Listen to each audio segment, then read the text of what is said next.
त्रिपुरारिसुरार्चितलिङ्गं निर्मलभासितशोभितलिङ्गम्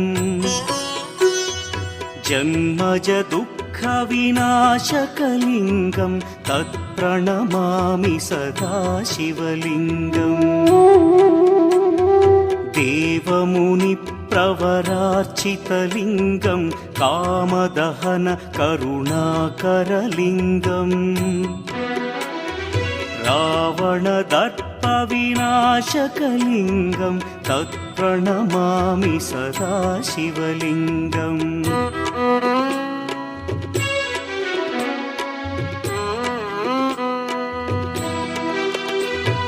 सर्वसुगन्धसुलेपितलिङ्गं बुद्धिविवर्धनकारणलिङ्गं सिद्धसुरासुरवन्दितलिङ्गं तत्प्रणमामि सदा शिवलिङ्गं कनकमहामणिभूषितलिङ्गं फणिपतिवेष्टितशोभितलिङ्गम्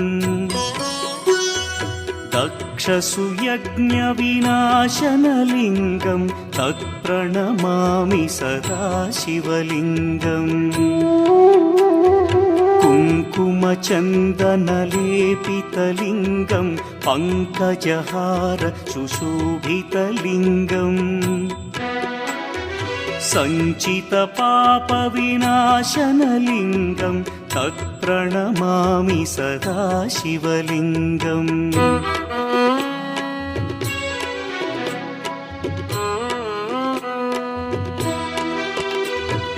देवगणार्चितसेवितलिङ्गं भावैर्भक्तिभिरेव च लिङ्गं दिनकरकोटिप्रभाकरलिङ्गं तत्प्रणमामि सदा शिवलिङ्गम् अष्टदलोपरिवेष्टितलिङ्गं सर्वसमुद्भवकारणलिङ्गम् अष्टदरिद्र्यविनाशनलिङ्गं तत्प्रणमामि सदा शिवलिङ्गम् सुरगुरुसुरवरपूजितलिङ्गं सुरवनपुष्पसदार्चितलिङ्गम् परमपदं परमात्मकलिङ्गं तत्प्रणमामि सदा शिवलिङ्गम् लिङ्गाष्टकमिदं पुण्यं यः पठेच्छिवसन्निधौ